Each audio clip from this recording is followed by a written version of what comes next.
Ahead of immigrants moving in tomorrow, Humber residences today show little sign of preparation. Russian Foreign Minister Sergei Lavrov meets Kim Jong-un prior to the U.S. summit. NBA General Manager Brian Colangelo is under investigation following reports of fake Twitter accounts. Humber News starts now. I'm Celeste DeCare, here at the newsroom at Humber's North Campus. It's Thursday, May 31st. Here's what's making news. The NAFTA deal deadline is getting closer, but negotiations have stalled. U.S. President Trump insists on imposing tariffs on steel and aluminum imports that will affect Canadian industries. The temporary tariff exemption ends tonight, but Trump cites national security concerns to impose 25% on steel and 10% on aluminum imports. Canadian Foreign Minister Chrystia Freeland says that Canada will respond appropriately to the U.S. tariffs. The European Union and Mexico have made similar statements against the trade terms. The deal would also be on the agenda at the G7 summit on June 8th and 9th. Prominent G7 members Germany and France are also unhappy about what they see as Trump's protectionist claim against the NAFTA deal. North Korea is busy with foreign relations today as it meets with Russia and the U.S. in the hopes of reaching peace pacts with both countries.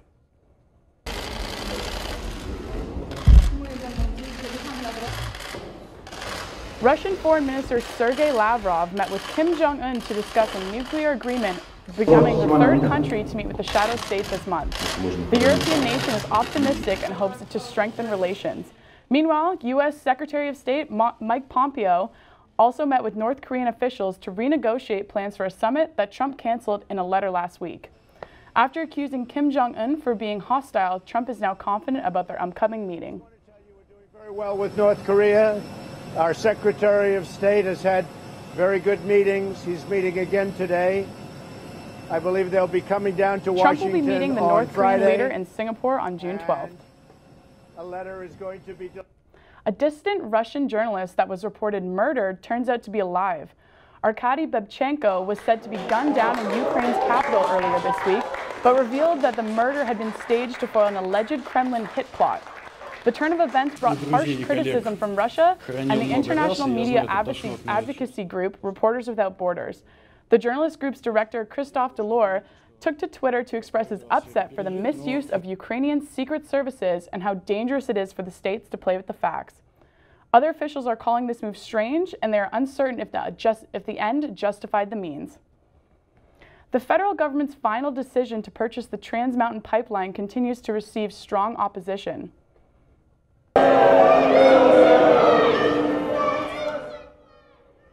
Finance Minister Bill Morneau announced yesterday about a $4.5 billion offer to buy Trans Mountain from Kinder Morgan, while Prime Minister Justin Trudeau and Alberta Premier Rachel Notley echoed the message of investment in Canada's future. The opposition leaders have voiced their dissent. $4.5 billion to a Texas oil company is a failure of leadership that shows that Prime Minister Trudeau has no vision for the future. Well, I think the Liberals just lost every seat in BC. This is now the people of BC protesting the government of Canada. I will continue. British Columbia Premier John Horgan said he would continue to protect BC's interest and ensure economic growth. Trudeau refused to comment about the possible risk of his decision to go forward with the project. Convicted killer Dylan Millard faces his third murder charge in 3 years. Millard pleaded not guilty to first-degree murder in a Toronto courtroom Thursday as his trial for the death of his father, Wayne Millard, began.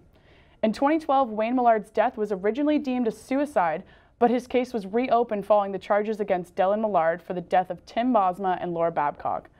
Dylan Millard is already serving consecutive life sentences for these murders. His third trial is being held before a judge alone and is expected to last about 4 weeks. One man is dead following a shooting in Dundas Square late last night. Shots were fired shortly after 11 p.m. at the busy downtown spot. First responders arrived to the scene to find a man in critical condition. He was rushed to a nearby hospital where he was then pronounced dead. Police are collecting footage from cameras in the area of the incident and are calling out to anyone who was in the area at that time. 4 possible suspects were seen fleeing the area but have not yet been apprehended. Toronto has had over 160 shootings so far in 2018, which is already 17 more than last year. 400 refugees are expected to begin moving into Humber's student residence tomorrow. Talana Desai reports. Due to the high influx of refugees in Toronto, the city has resorted to Humber student residences. In an exclusive interview with Humber News last week, Andrew Leopold, the Director of Communications at Humber College, confirmed the news. Humber's fortunate to have the space available and for the period of time in which we'll host the refugee claimants. We welcome them to our campus and to Humber and to our residents. And what we'll have is we'll have 300 individual rooms, so 300 singles as they are in resident speak, and then an additional 30 rooms that are suites. They'll be able to accommodate up to 4 people in each suite, so for any families that are coming together, as well as we will be providing 3 meals a day. As you can see, we are standing outside the Humber student residences where just one day before 400 refugees are going to be brought in as a temporary housing solution. There's very little happening. It's awfully quiet. There's not much information about who these refugees are and where they're coming from and what kind of support is going to be provided.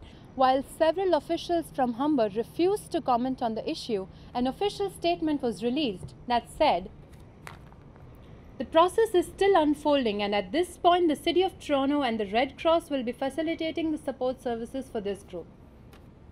It seems like Humber has very little to do with this initiative, kind of contrary to the interview we had last week with the Director of Marketing, Andrew Leopold. For Humber News, this is Talana Desai. Disgraced movie producer Harvey Weinstein has been indicted by a grand jury on rape and criminal sex charges. The offenses relate to alleged attacks on 2 different women in 2004 and 2013. Neither woman has been named. Weinstein's lawyer says that he will deny any charges laid against him. The producer has been accused of sexual misconduct by over 70 women. Weinstein faces 25 years in prison if he is convicted of either offense. Kim Kardashian West met with President Donald Trump at the White House on Wednesday to discuss prison reform. Kardashian's intention was to ask President Trump to pardon Alice Marie Johnson, who is serving a life sentence for a drug offense. Johnson was sent to prison in 1996 for being involved in a large cocaine distribution ring in Tennessee. Johnson's story first caught the reality star's attention after she saw a short video about the case. Kardashian has also paid for Johnson's new legal team. U.S. network ABC cancels the show Roseanne over a racist tweet. TV star Roseanne Barr sparked outrage by comparing a black former Obama administration official to an ape on Twitter. The cast took to social media to express their outrage over her tweet. The viewers weren't happy about it either. However, President Donald Trump has cited the show's huge viewership as evidence his supporters, including Barr, want shows that speak to their concerns. The show Roseanne was ABC's most widely watched show from 1988 to 1997. After the break, we'll have the latest in the world of sports, and Vanessa will tell us what the next few days will bring in weather. It's gloomy out here on campus today, but nonetheless, still humid. Stay tuned, we'll have more right after the break.